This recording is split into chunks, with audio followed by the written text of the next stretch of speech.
Esto es Comunicación 5.0. Ante el tsunami desinformativo, razón abierta y sentido crítico en la comunicación.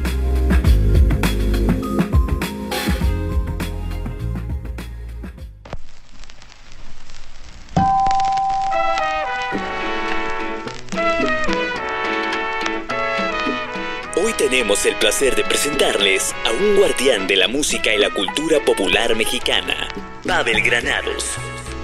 Es un escritor, editor, curador musical y especialista en música popular mexicana, con una destacada trayectoria en la investigación y difusión del patrimonio sonoro de México. Tiene estudios en letras hispánicas en la UNAM. Ha sido autor y colaborador en más de 20 libros, abordando la historia de la música, la literatura y la cultura popular.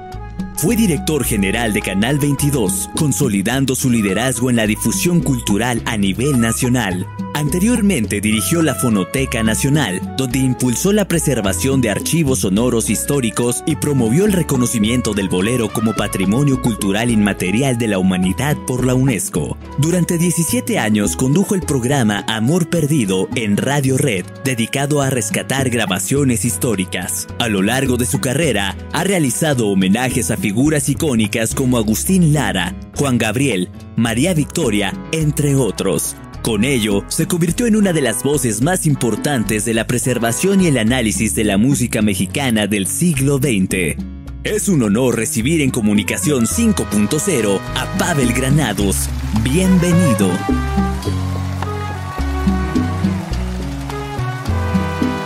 Esto es Comunicación 5.0 y hoy con un invitadazazo de lujo, Pavel Granados.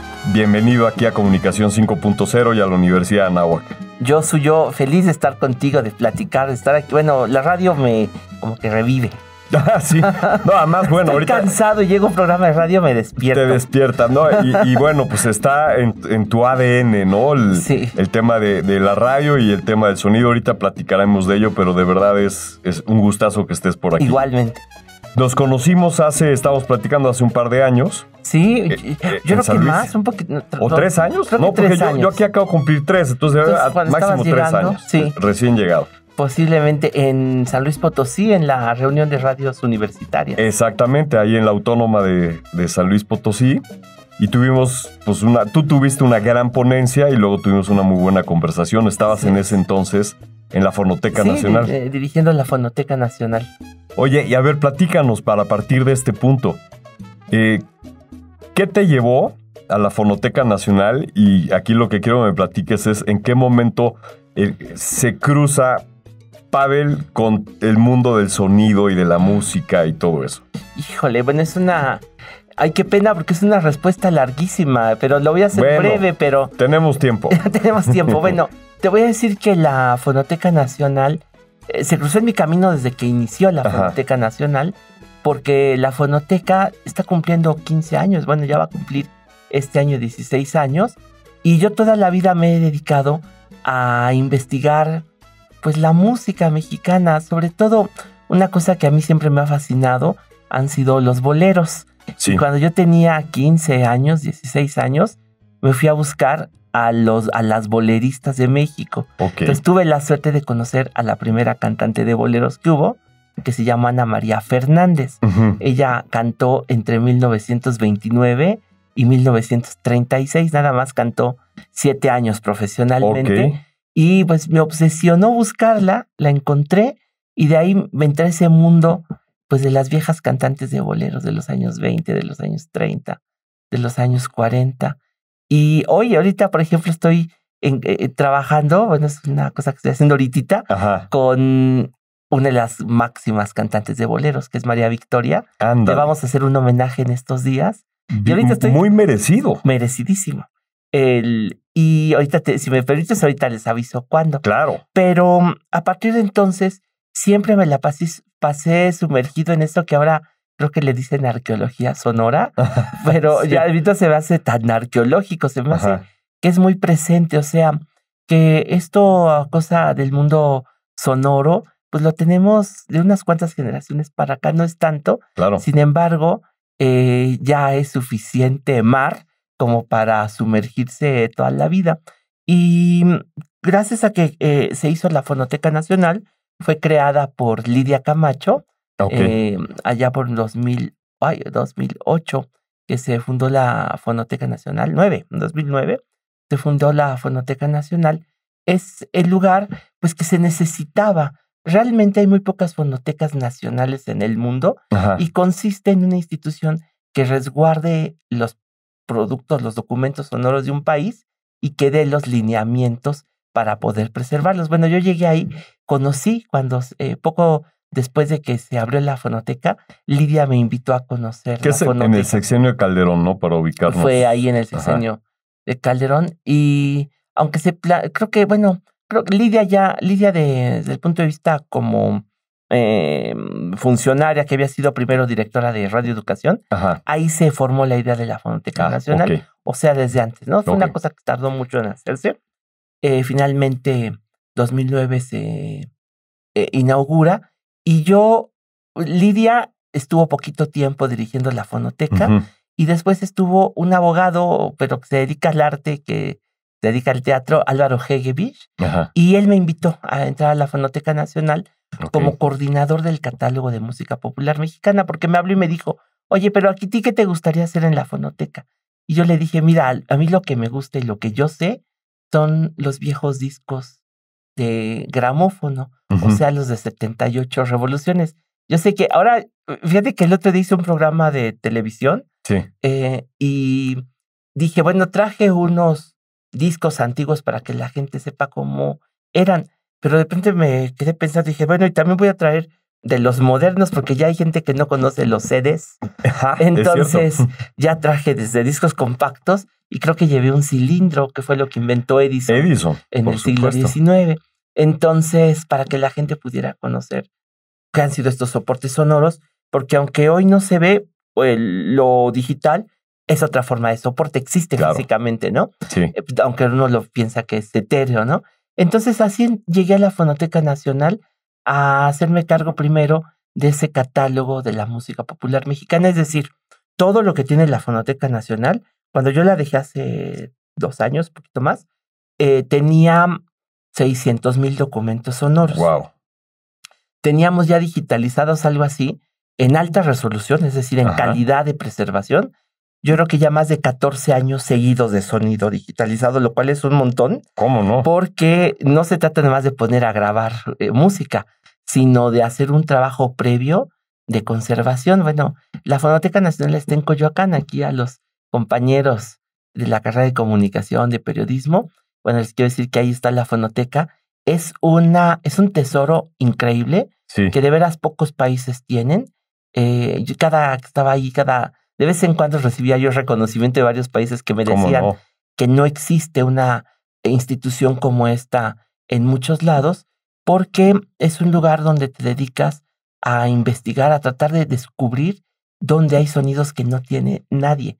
Si tú te pones a pensar, mira, yo escribí la historia de la XCW en el año 2000, cumplía la XCW 70 años.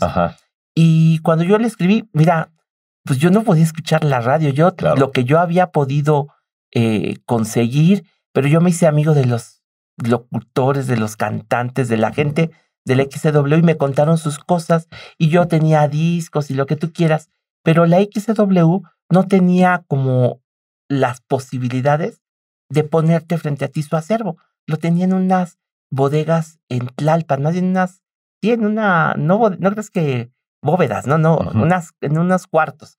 Tenían miles y miles. Ahí en Tlalpan 3000. No, tenían una bodega aparte. Creo que Tláhuac, no sé por dónde, yo no la conocí.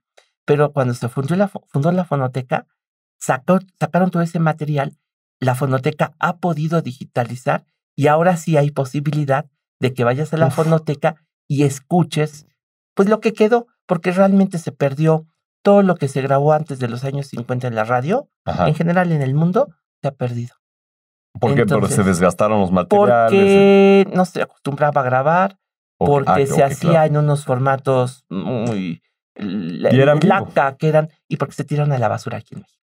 Sopas, pero qué fuerte. Oye, Pavel, qué increíble. A ver, mientras te escuchaba y déjame rescatar algo que dijiste. Yo no lo había reflexionado, pero creo que vale la pena ir a ese punto.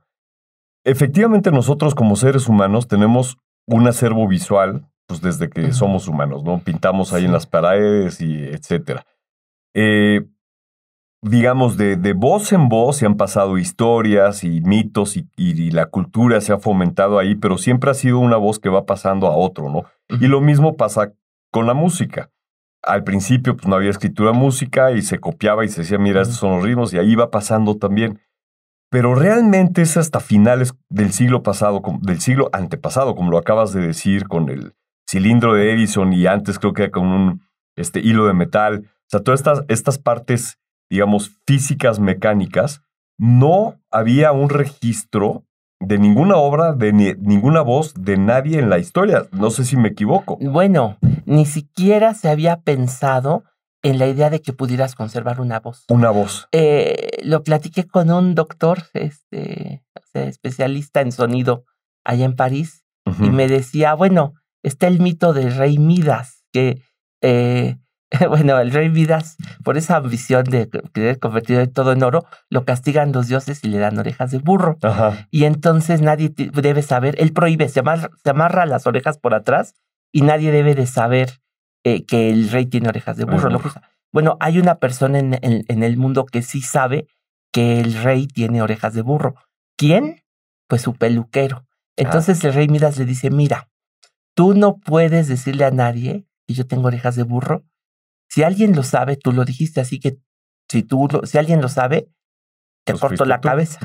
Entonces no puede decir a nadie. Bueno, el peluquero se desespera y lo que hace es que escarba en la tierra un hoyo y ahí grita, el rey tiene orejas de burro, y ya con eso se desahoga. Entonces las flores que crecen alrededor del hoyo salen y gritan, el rey tiene orejas de burro. Yo, hasta que me lo dijo este amigo, yo no, pero fuera de ese mito, la verdad es que nadie había imaginado que se podía preservar la voz. En este caso, pues, es una fábula.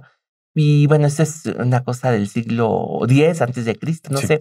Pero la verdad es que la idea de que el sonido puede preservarse, se puede guardar, es un camino largo. Empezó con Napoleón en 1799. Un señor que es el pionero de la acústica, que se apellidaba Clagny, hizo un experimento frente a Napoleón. Puso una plancha de metal y puso arena. Y en la orilla de la plancha puso un arco de violín y raspó, bueno, digamos, tocó con él. Y entonces empezó a hacer un sonido agudo e hizo que los granos de arena formaran ondas, líneas, ondas, varias. Bueno, Napoleón se asombró mucho con eso. Es la demostración palpable de que el sonido es una onda. Y entonces le dio 30,000 francos a Clagny, con lo que publicó el primer libro de acústica del mundo. Por eso en París se hicieron las primeras demostraciones del que el sonido, 50 años después, 1849, Leon Auguste, yo le aprendí el apellido, Scott, hizo la primera grabación de sonido en el sentido de que una persona habló y el sonido se dibujó como un sismógrafo. Y entonces quedaron unos rollos dibujados allá en París que ahora en el siglo XXI se escanearon, se recuperó por medio de un programa, se convirtió eso en un sonido y se escuchó una persona cantando en 1849. Entonces, todo esto es como mágico, ¿no?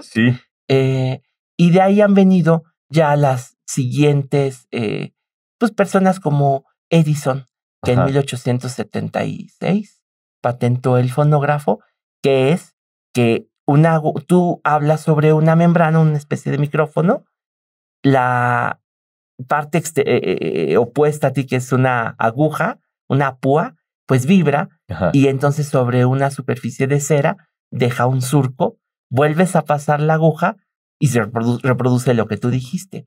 Eso que se hizo el primer experimento, demostración comercial en México en 1878, causó que la gente se pusiera de pie, aplaudiera, cantara Viva México, cantaron el himno nacional, lo grabaron porque fue una conmoción. Claro. El descubrimiento del sonido grabado. Vea, qué increíble, porque mientras te oía, yo decía, pues evidentemente nunca nadie tendrá oportunidad de escuchar a Beethoven ¿Cómo o a Mozart tocando el piano. ¿Cómo habrá sido la voz de Sócrates? Sí, claro. O sea, tuvo que haber hablado de un modo, pues no sabemos. Son interpretaciones. ¿Sabes qué es lo primerito para lo que se pensó el sonido? Ajá. La gente decía, esa vez que se presentó el fonógrafo, llegó un señor con los empresarios y les dijo, oigan, yo no tengo dinero, no sé qué hay que hacer, pero quiero que graben la voz de mi padre porque pues es un señor ya grande y me gustaría tener su voz para enseñársela a mis hijos. Entonces, para preservar las voces, teníamos en la Fonoteca Nacional, no voy a acordarme quién es el nombre, pero un funcionario, un secretario de Estado del gobierno de Porfirio Díaz, eso hizo, grabó un disco para que sus hijos, sus descendientes, conocieran cómo hablaba y les dejaba consejos en ese disco. Hijo, está buenísimo. Además, existe el dato de que tenemos la voz de Porfirio Díaz, ¿no? Que Edison le mandó un cilindro y Porfirio la grabó de regreso. También debe ser de las primeras voces grabadas en México. Ya había una industria. Para 1909 ya. Sin embargo, pues es excepcional que Porfirio Díaz haya grabado, ¿no? Sí. Todavía se descubrió antes la voz de Otto Bismarck, del varón. Sí, el primer ministro de Prusia. Sí. Que dejó, pero también fue un descubrimiento reciente. Entre sus cosas movieron la cama y encontraron cilindros y dijeron, bueno, ¿y esto? Los mandaron digitalizar, porque también hace poco se inventó el aparato para digitalizar los primeros sonidos. Claro. Y hasta la fecha, Bismarck es el hombre más antiguo de quien tenemos una voz. Creo que nació en 1815. Y grabó esto en 1889. Qué increíble. Pues, creo que, o sea, esto le da muchísimo a nuestra forma de ver la actualidad, ¿no? Pues sí, porque hoy ya mandamos todos 1000 mensajes de audio en el WhatsApp y no tenemos idea. No tenemos idea de todo lo que hay detrás. Ajá. Fíjate, platicando todo lo que nos acabas de decir, que es pues, más que interesante, ¿no? Es nuestra esencia, es nuestra historia. Tuvimos aquí el 19 de junio, en Comunicación 5.0, nos acompañaron el doctor Jorge Ruz y el doctor Álvaro Rodríguez, uno comunicólogo y el otro historiador, y están en el Archivo General de la Nación, hicieron un experimento. Con esto que platicabas de la grabación de Porfirio Díaz, que ahí tienen la voz. Luego existe una carta de Porfirio Díaz en donde se la manda a la Cámara, ¿no? De ese entonces a la Cámara de Diputados, y en donde pone su renuncia. Entonces, vía inteligencia artificial, lo que hacen es que la voz de Porfirio Díaz lea y exprese con algún tipo de sentimiento esa carta. ¡Qué barbaridad! ¿Qué es lo que acabas de decir, no? Con este primer trabajo, bueno, no primer trabajo, pero con que se quedaron las ondas grabadas y que después me imagino que vía inteligencia artificial lograron descifrar qué eran esas ondas y descubrieron que era una canción. Claro. Una persona cantando. Sí, exactamente. Oye, está increíble, Pavel. A ver, y dime, entonces, a ver, pasas por, bueno, estás en la fonoteca, pero antes tienes toda esta pasión por el bolero. Y eso te lleva, me imagino, a buscar en la XCW, que era, pues, el que quería ser estrella tenía que pasar por la XCW, bueno, ¿no? Me hice amigo de todos ellos, A ver, platícanos, ¿a quién conociste? ¿Con quién hablaste? Ay, bueno, pues mucha gente, es una lista enorme, pero, pues mira, el otro día estaba pensando, porque tengo fotos de muchas de esas cantantes, tengo fotos ahí en mi casa en las paredes. Ajá. Y entonces, pues pienso en la gente de hoy, los que somos, y yo pienso que a todas estas cantantes nunca las puse en el mismo plano que nosotros, sino que para mí siempre fueron como algo por encima, ¿no? Porque era como una magia que tenía la radio entonces. Era algo que te los hacía distantes a los personajes, ¿no? Entonces, por ejemplo, pues conocí a la flor que se tornó canción, que le decían a Chelo Flores, una cantante de San Luis Potosí. O conocí a Lupita Alday, la cancionera de La Voz que Enamora, o a la novia de la radio, o a la cancionera de México, o a la incomparable cancionera del estilo único, pues al crooner de México, a don Fernando Fernández, a muchísimos. Y lo que hay, y fui a que me contaran sus vidas, iba a platicar con todas ellas, fundamentalmente cantantes mujeres, etcétera, ¿no? gente que había empezado a cantar en los años 20, en los años 30, pues con ellos. Y cuando iban a ser los 70 años de la XCW, yo conocía al director de Editorial Clio, que es Joaquín Díez Canedo, hijo de Joaquín Díez Canedo, el editorial Joaquín Mortis, descubridor de muchísimos escritores mexicanos. Ajá. Y le dije, oye, Joaquín, yo sé que van a hacer el libro del XCW, van a cumplir 70 años, yo sé que el XCW quiere hacer un libro, yo lo hago. Dice, pero ya la XCW festeja en unos meses, ya no va a dar tiempo. Mira, si tú me dices, ¿tú vas? Yo lo hago, no importa cuándo. Bueno, está bien, haz un índice. Esa noche hice un índice, al otro día le llevé el índice, él lo llevó al XCW y dijeron, sí, perfecto, nos gustó mucho el libro.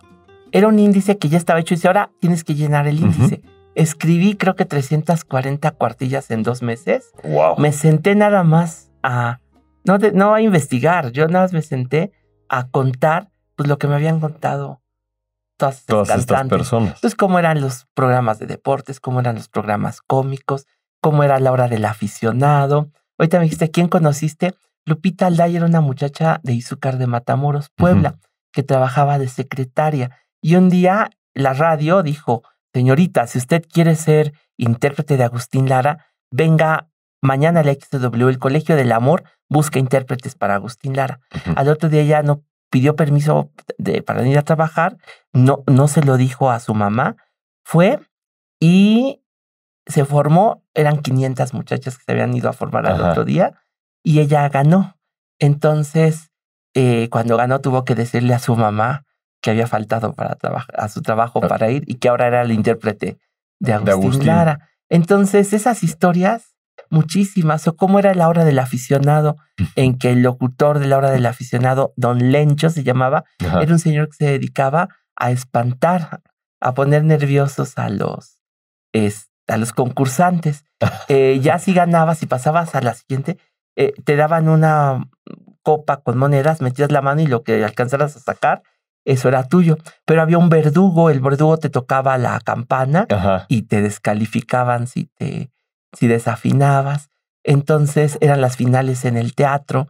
Entonces esa magia que tenía la radio, pues es muy distinta, ¿no? Es otra sociedad hoy. No escuchamos la radio para eso. No. Y esta radio como de ensueño, de radionovelas, de una manera como de sacarte de la vida cotidiana, era lo que tenía esa magia. Y pues fue a los que conocí, fue a los que fabricaron esa magia, los que me dijeron cómo se hacía radio. Conocí a don Chuchito Lizarrarás, que era mi amigo. Yo tenía 17 años, él tenía 89, pero don Chuchito fue el productor de los programas especiales, de los de la noche de la XCW, es decir, los conciertos estelares. Y él me contaba cómo se hacía la radio. Pues bueno, yo antes que todo me apasioné por la radio. Por la radio. Oye, ¿y ese libro sí se publicó? Sí, se publicó, salió precisamente para los 70 años de la XCW. Tiene creo que 400 fotos. Es un libro de pasta dura que me gustaría volver a ver porque fui injusto con algunos, porque lo hice en 2 meses, porque fue para festejar. Y te voy a contar una anécdota bonita porque total hice el libro y un día fui a un programa en Radio UNAM y cuando llegué, la productora, que además contestaba el teléfono, Lulu, me dijo, nada más me faltas tú. Le dije, ¿de qué falto yo? Dice, mira, y tiene mi libro de la W. Dice, yo fui a buscar a todas las personas que están en tu libro y que todavía viven para que me lo dedicaran. Y abrió la foto y cantidad de personas, 100, 200 personas, habían puesto su firma en ese libro. Es una reliquia. Una reliquia. Yo eso no lo pude hacer. Incluso Lupita Palomera, que había sido la artista más famosa de la radio en los años 30, ya no quiso verme después. Se deprimía, ya no quiso verme, pero ella me contó. Imagínate que Lupita Palomera estrenó Vereda Tropical y había anuncios que decían en el periódico, se solicita sirvienta que no cante vereda, que no se sepa Vereda Tropical. Vereda Tropical. Eso decían, o que los Pericos cantaban Vereda Tropical. Y era porque Lupita Palomera era el éxito. Nada más, hoy estamos rodeados literalmente de ruido. Sí. En todos los sentidos, ruido. Pero en esa época, todo mundo escuchaba a estas personas porque no había otra opción. Y entonces, efectivamente, tenían este carácter. La palabra que voy a usar no es correcta, pero es como para describir. Estaban endiosados, sin que ellos se sintieran más, pero sí la gente, como bien lo dijiste tú, los veía como para arriba porque eran algo que unía a todos y la radio se escuchaba en familia, no es hoy que es un medio individual, antes era en familia, entonces salían estas grandes voces y estas grandes personalidades y eran admiradas y se escuchaban a nivel nacional y generaban conversación. Bueno, es que antes sí mira, hay muchas anécdotas, pero por ejemplo, que hay muchos aparatos de radio que le movías el dial y ya no se movía porque estaba la aguja, ya no se había quedado en la XW. Aquí está, se quedó ya atorado. Ya se quedó atorado, ya no le podías cambiar de estación. Entonces, eso pasaba y la XW es una estación, por la potencia, empezaron con 5,000 kilowatts y luego no sé cuánto, pero 150,000 llegaron a tener de potencia, watts de potencia, y tenían una primera estación de onda corta, o sea que escuchaba en el mundo, por lo cual en la oficina de Emilio Azcárraga Vidaurreta había cartas que llegaban del Polo Norte, de Asia, de la Micronesia, comentando que oían allá la XW de México. Eso imagínate eso. Fíjate que yo tuve oportunidad de conocer parte de esa historia, pero desde el lado técnico. Tuve cuando yo estudiaba aquí, hace 30 y pico años, 30 años, tuve oportunidad de entrevistar al ingeniero de la RAN. Es un nombre fantástico. Sí, la verdad no sé si vive o no vive. Ya murió, ¿verdad? Hace poco. Sí, tengo idea. Sí, bueno, Acapulco. Una persona espectacular. Sí. Nos platicó mucho la historia y con la que hoy es mi esposa, que en ese entonces era mi novia, grabamos todo, perdimos el cassette. Uy, no me digas. Tengo la esperanza de que va a aparecer. Ojalá porque aparezca. No tenía por qué haberse perdido. Y el ingeniero Lerrán, mira, te voy a decir, la W estaba en Ayuntamiento 52, o sea, aquí en el centro, pero la antena de transmisión se puso en unos llanos en Tlalpan.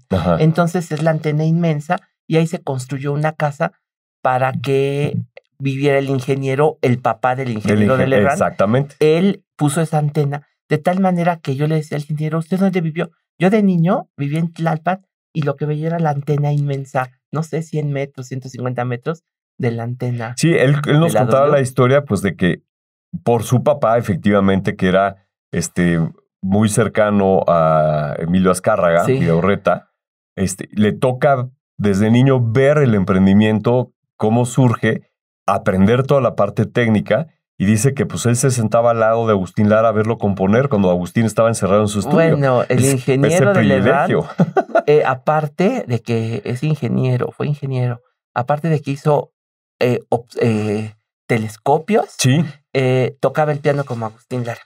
Exacto. De hecho, tuvimos oportunidad de oírlo tocar. Es una maravilla. En esa reunión. Oye, qué increíble. A ver, platícame. Quiero regresar un poco, pero vale la pena que lo vuelvas a mencionar. La fonoteca en México es admirada a nivel mundial. ¿Qué parte simbólica tiene este trabajo que ha hecho México de hacer un acervo de todos sus sonidos? Porque entiendo que además de la música y eso, pues tenemos sonidos de cómo suena la calle, cómo suena, etcétera, ¿no? Platícame esa parte que es brutalmente simbólica, pero a lo mejor con poca justicia hacia esa labor. Sí, por lo importante que es. Como que no tenemos la costumbre de voltear a lo sonoro cuando investigamos. Te pongo nada más un ejemplo, rapidísimo, pero yo estaba leyendo un libro sobre la literatura y el petróleo. Cuántas cosas, qué se ha escrito, qué novelas, qué cuentos sobre el petróleo. Y entonces al llegar a cierto autor, la autora del libro decía, fulano de tal solo escribió una novela sobre el petróleo y ya no encontré nada más. Yo en la fonoteca dije, voy a buscar a ese autor, lo busqué, y ese autor había sido asesor de Cárdenas en la expropiación petrolera y teníamos sus conferencias de él hablando de su relación con la expropiación, el petróleo, todo. Dije, esto pasa porque la autora del libro no se planteó investigar la parte sonora. Entonces, yo creo que es la Revolución Mexicana, tenemos allá las voces de los zapatistas que pelearon con Zapata, no los neozapatistas, no, también lo tenemos los de 1910, tenemos a ellos dando sus testimonios grabados en los años 70. Entonces es muy, muy emocionante en el sentido de que no es música, no es radio, no solo eso, sino rituales, por ejemplo, pueblos indígenas, sus rituales los tenemos grabados, es lo más antiguo, desde 1898 hay grabaciones. ¿Ah, en serio? De esos rituales, sí. Tenemos las voces de los políticos, de los presidentes, de todos, salvo los primeritos, pero tenemos a Porfirio Díaz, tenemos a, ahora se descubrió el que le siguió a, no me voy a acordar, ahorita con mala memoria, el que estuvo entre Díaz y Madero, fue ministro de Díaz, se quedó unos meses, se quedó 6 meses de presidente, tenemos su voz en la fonoteca, pero la cuestión es que, por ejemplo, yo invité, acaba de morir Amparo Garrido, la voz de las radionovelas, la que hizo 11 años seguidos la voz de la heroína de Chucho el Roto, en la XW. La invité y me dijo, no quería ir, y finalmente cuando llegó me dijo, bueno, pero ¿para qué me traes? Le dije, mire, doña Amparo, la quiero llevar a conocer. Y fuimos a la bóveda, abrí, le dije, mire, todo esto que está viendo, que son 150,000 cintas, todo un montón de pasillos, esto es la XW. Le dije, mire, aquí está Chucho el Roto. Me dijo, este es mi Chucho. Yo trabajé diario, hicimos, una semanal era diario, durante creo que 10 años, son 3,140 capítulos. Me dijo, yo fui a la W a trabajar. Bueno, abrazó los carretes, se tomó foto, los hijos lloraron, y luego entró por los pasillos y sabía quiénes estaban en cada uno de los programas. Me dijo, esta serie la hice con fulano, esta con sutano. Wow. Entonces, ella no sabía que todavía existía todo eso. Entonces, ir a la fonoteca es ir a ver lo que uno cree que no existe y que ahí está, porque uno cree que la radio es que se desvanece y ahí está. ¡Wow! Oye, a ver, entonces, existe todo este acervo. Ahora, vamos a aprovechar esta recta final del programa para hablar un poco qué tendríamos que hacer para que pues, los jóvenes que nos escuchan y los no tan jóvenes se den, y los que tengan el interés, evidentemente, que despierten este gusto por nuestra historia del sonido, que como lo decíamos, es muy joven dentro de todas las artes y dentro de todas las partes técnicas. Es brutalmente joven, ¿no? Hablando de la humanidad, que en la fonoteca y con todo esto que dices culturalmente, la riqueza que es, ¿qué podrían empezar a buscar? ¿Qué ideas les podemos dar para que se interesen por esto, no? ¿Qué será? Bueno, yo creo que a mí se me hace todo interesante, pero ¿cómo lo transmite? Bueno, yo pienso, pasa esto. La radio, yo creo que es un género, es un medio cada vez más joven. Lo pienso así, porque durante mucho tiempo la radio, bueno, pues fue este momento que acabamos de describir ahorita, así como mágico, como de ensueño. Efímero, ¿no? Efímero, así empezó la radio. Hay que disfrutarlo el doble, porque nunca lo vas a volver a escuchar. Aunque los publicistas decían, lo que uno escucha en la radio, nunca lo vuelve a olvidar. Porque efectivamente nosotros no sabemos jingles de los años 50. Sí, fácil. Remoje, exprima y tienda, y uno se lo sabe, aunque no lo escuche, ¿no? Pero pasa que hubo unos momentos entre los años 50 y los años 80 en que nació la televisión, en que hubo menos presupuesto para la radio, ya no tuvo las grandes orquestas, ponían música grabada, en que como que se vio menos el trabajo de la radio y se vio como un medio próximo a morir. Y ahora realmente, por ejemplo, Carlos Monsiváis, muchos han escrito en torno a que con el temblor de 85, lo que se sostuvo fue la radio. Y la radio fue el medio que unió, como que fue ese cemento para la gente. Ahí te enterabas de todo lo que estaba pasando, se había caído tu casa, la radio era lo más cercano a ti. Y entonces se empezó a construir otra manera de oír la radio, y eso que aparentemente no tenía espacio, se empezó a reubicar y la gente lo empezó a usar de otro modo. Nuevamente, yo creo que a fines del siglo pasado, la radio se empezó a ver como envejecida, la AM, ciertas cosas como que todo pasa según la radio quiere y no según tú quieras. Sí. Y hoy creo que estamos empezando a oír nuevamente la radio. Y hoy hay mucha gente, bueno, creo que todos seguimos, o muchos seguimos enamorados de la radio, pero del sonido, de la experiencia del sonido. Entonces hoy los podcasts y la producción sonora está enriquecida porque tú te sumerges nada más en el sentido del oído y empiezas a tener una serie de evocaciones que lo tienes independientemente de la visión, o a lo mejor se magnifica gracias a que no estás viendo. Y entonces, aunque, fíjate, el siglo XIX trató de hacer tecnología para preservar la realidad, la fotografía, la radio, el cine, en fin, todo eso, realmente como que seccionaban la realidad. Y hoy tenemos manera de volver a reconstruir la realidad, todavía poco a poco, pero está en pañales, pero como que hacia allá va la tecnología, a que dentro de 100 años puedas tener un trozo de realidad completa. Pero ya cada uno de los factores que la hacen es fascinante. La imagen, el cine, en fin. Y el sonido, creo yo, es algo en lo que te sumerges, cierras los ojos y es una comunidad también. Hay una comunidad, la de la radio, la del sonido, gente que se emociona nada más por explorar hasta sus últimas consecuencias el sentido del oído. Sí, y fíjate, tienes toda la razón. O sea, hoy el podcast, a lo mejor a todos los que escuchan podcast no saben ni siquiera lo que significa radionovela. Pero hoy los podcasts más exitosos son los que cuentan historias de tipo thriller, ¿no?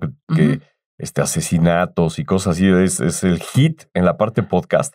Y todos que son una narrativa sonorizada, bueno, pues, señores, inventó hace 100 años eso. Las historias de la gente, ¿no? Hasta hace poco también un hitazo, La Mano Peluda, que también ya murió, ¿verdad? Eso sí, no sé, fíjate. Creo que sí, ahorita lo investigo, porque me suena que ya no está con nosotros. La gente le fascina contar eso. Esas historias de terror y que la gente llamaba. Y hoy, pues, hay muchos podcasts. Sí hay podcasts que te hablan de las noticias, te hablan de superación personal, lo que sea, pero los exitosos son los muy simpáticos y que son comedia y vulgares y así, pero los más exitosos son los que cuentan historias y tienen ese tipo de sonorización que se inventó en la radio. La compañía. Exacto. Yo estuve en radio, yo estuve en W. Sí. Y pues ahí siempre se dijo en el tiempo que estuve, y antes se decía también, pues la radio es de compañía y se escuchaba en el coche o en el camión, en el commuting, pero era un medio muy personal. Llega la pandemia y de los pocos medios que les fue bien, fue a la radio. ¿Por qué? Porque rompió esta barrera de ser nada más un medio de compañía y regresó a las casas y acompañaba a los que estaban en las casas. Así y como no puedes planchar y ver la tele, porque quemas la camisa, la radio volvió a recuperar ese espacio que tenía. Completamente. Entonces, hoy, por eso a mí no me extraña que la gente escuche podcast y porque pues tuvo esta oportunidad de reencontrarse en este espacio, ¿no? Es que fíjate, los libros, el cine, la televisión y la radio siempre han estado peleando que el otro medio va a morir cuando no es cierto, todo. Y además, todo se ha contaminado en el sentido de que tú tienes un libro, pero no, bueno, un audiolibro hoy es también otro medio al que le va muy bien, porque la gente va en bici oyendo un audiolibro. Exactamente, y así mucha gente que no tiene el tiempo para sentarse a leer, pero sí le dedica 1 hora, hora y media diaria al ejercicio, ahí se están sumando un chorro de libros. Sí, exacto. A mí me está pasando ahorita, y esto es como un paréntesis, pero no viene mucho al caso, pero yo no había leído 100 años de soledad, un pecado capital en la literatura de mi parte, y estoy viendo la serie. Qué barbaridad, qué producción. Y lo que me está pasando es que tengo urgencia de terminar la serie para botar al libro. O sea, para brincar al libro. Fantástico. Y yo decir, ¿cómo es posible que García Márquez haya pensado en esto que estoy viendo? Entonces ahora cuando veo escenas y veo pues diálogos, digo, ¿cómo está escrito eso en el libro? Claro, ¿no? Yo quiero regresar. Y yo creo que mucha gente que está escuchando los libros le está pasando esto. Bueno, y esto es un supuesto. Nosferatu. Claro. Nosferatu, el Drácula, bueno, nunca. Ahí sí, bueno, hay muchas películas que superan a un libro. Sí. Pero Drácula no ha sido superado todavía. Sí. Y eso sí es la urgencia. Yo creo que a muchos les da la urgencia de una vez acabado de ver Nosferatu, ir a leer leer Drácula de Bram Stoker. Sí, completamente. Uh-huh. Oye, a ver, para ir cerrando, ¿sí? Dime un poco cómo ves tú el futuro del sonido, ¿no? Ahora que estamos hablando de podcast y la inteligencia artificial, si viene un marciano y te pregunta esto que te estoy preguntando, ¿qué le responderías? En torno al sonido, híjole. Te lo voy a poner un poquito menos subjetiva, sí. Sí. Es el sonido como compañía del ser humano. Bueno, híjole, es que el sonido grabado. Yo creo que la radio es uno de los grandes descubrimientos para relativizar la idea de soledad. Okay. Por ejemplo, yo hice 17 años un programa de radio. Sí. Y para mí era emocionante que te lo comentara, ¿no? Radio Red, sí. Que me lo comentara la gente, que yo estaba así como ahorita, estamos tú y yo, y resulta que tenemos compañía. El sonido es una manera de concentrar también. Bueno, te queda tu manera de ser, ¿no? Tu personalidad a la hora de hablar. Queda una cosa, digo, uno puede reflexionar creo que eternamente sobre el sonido, pero una cosa que a mí me dejó la fonoteca en torno al sonido es que ahora puedo escuchar una grabación y decirte, yo creo que eso suena a cómo hablaba la gente de los años 20 uh-huh. o cómo hablaba en los años 50, porque imperceptiblemente dejamos de hablar de una manera, okay. Dejamos de entonar el español de cierta manera y hacerlo de otra forma. Uh-huh. Así como tú y yo estamos platicando, no se hubiera podido en los años 50. Tuvo que haber sido completamente, mucho más impersonal, con una especie de entonación mucho más ceremoniosa. Exacto. Ajá. Y esta manera natural, o que nos parece a nosotros natural, es cosa de hace poco tiempo. Entonces, una especie de radiografía personal, histórica, la da el sonido. Saber que lo dejamos ahí registrado y que lo vamos a poder escuchar y que vamos a aprender de nosotros, de muchos puntos de vista, de lo que decimos, de lo que pensamos, pero hasta cómo entonamos cuando hablamos, es algo que nada más te lo deja la radio, pues no lo tiene desafortunadamente un libro. Claro, a ver, el libro te ayuda a hacer tus construcciones visuales en tu mente, sí. Y entonces te hablan de una ciudad y tú dibujas tu ciudad en tu mente. Exactamente. Y yo creo que el sonido es como la ingeniería al revés. O sea, tú estás escuchando, bueno, no es lo mismo, estás escuchando algo Ajá. y tú te empiezas a imaginar el entorno, ¿no? Que es una construcción que haces con tu imaginación. Sí. Y eso tiene una riqueza brutal que la tele, el cine, no lo tienen. Yo admiro te entregan tanto, todo completo. Sí, claro. Yo admiro tanto a los locutores de las madrugadas. ¿Qué tal? Que, híjole, han de enfermarse de estar tanto tiempo durmiendo a deshoras, pero he tenido tantos amigos que tienen sus programas en la madrugada y es maravilloso porque es una gran compañía, ¿no? Sí, hay mucha gente despierta a esas horas trabajando, ¿no? Veladores. Sí. Y ahí tienen la compañía que no tendrían de otra manera. Sí. Ahora, en términos menos emocionales, quizá, pero la radio es el medio. Yo creo que incluso, vete a saber si más rápido. Sí, es más rápido que la televisión. No, sí. O sea, en la pandemia se vio. Sí, o sea, es aquí donde está, es el reflejo inmediato. Inmediato. Uh-huh. Ni siquiera Twitter. Sí. O sea, la radio en cuanto toca un tema, es el medio por el cual dejamos puedes fuera saber. el internet, que también es importante decirlo porque dicen, bueno, es que ya con el internet tienes ya un público asegurado. No, los conductores que se han quedado sin programa de radio ya no es lo mismo en internet. Sí. O sea, tiene esa penetración que todavía estamos siempre valorando. O sea, siempre estamos pensando ahorita el papel de la radio hoy. Sí, a mí me gusta decirlo así, y la verdad es que no me acuerdo a quién se lo escuché, pero la radio es el medio más cálido. Es un medio muy próximo. Qué buena frase. O sea, el éxito de gente, por ejemplo, como Marta de Baile, no, nos puede o no nos puede gustar lo que dice y cómo lo dice, lo hace. A mí me cae muy bien, además es amiga. Sí. Pero lo que sí sabemos es que la calidez que proyecta, esa cercanía esa de el que la escucha o la que lo escucha dice, yo soy amigo de Marta de Baile y ella me acompaña. Esa parte personal, ningún otro medio te la va a dar. Bueno, me acuerdo porque es un poco parecido el esquema del programa un poquito. Talina Fernández, me acuerdo que tenía un programa en otros tiempos. También tenía una manera muy fresca. Es cierto, tú estás escuchando este tipo de programas, estás ahí 3 horas, 4 horas diarias. Sí, ¿no? Y la gente, o sea, la gente que la escucha y habla de ella como si fuese su mejor amiga. Sí. Y eso no te lo va a dar ningún otro medio. Sí. ¿No? O sea, tiene una calidez brutal. Oye, Pavel, ya estamos llegando. Ay, hazte cuenta al final de una anécdota chiquita. Emma Telmo fue la voz más popular de la radio en los años 50. Entonces la invitaron a decir unos parlamentos como narradora de una película. Entonces llegó, no la reconoció nadie en el cine, se sentó, nadie supo. Pero empezó la película y ella dijo, no sé qué en Jericó, porque era de la Semana Santa. Y todo el cine dijo, es Emma Telmo. Ándale. Entonces eres famoso y desconocido en la radio. También es una cosa, una dualidad. Claro, y más en esa época. Famosos, famosísimos, desconocidos. Qué increíble. Oye, de verdad, muchas gracias. No, yo soy al contrario. Tenemos una pregunta que no queremos, más bien no hemos dejado pasar con nadie. Todo el mundo ha tenido que responder. A ver, híjole. ¿Cuáles son los mejores tacos de la Ciudad de México? Pues los de la esquina de mi casa. Sí. ¿Cuáles son? ¿De qué son? Ayer cené unos de... No debo decir porque mi doctora me los prohibió, pero me comí uno de longaniza y uno de... Hijo, qué rico. ¿Cómo se llaman? ¿Puedo decir? Está en el huequito. Ok.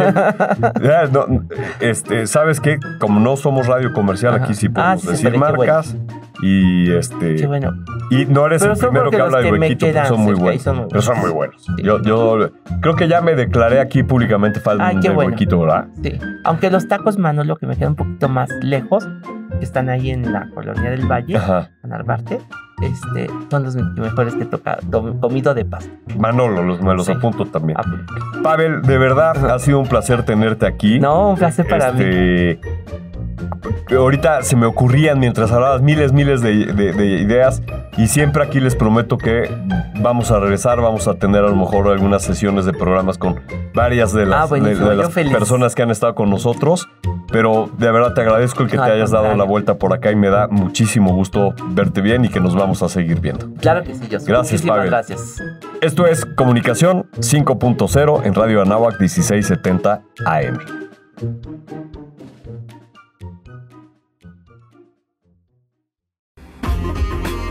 Gracias por estar aquí. Comunicación 5.0 es para todos. Nos vemos en nuestra siguiente emisión.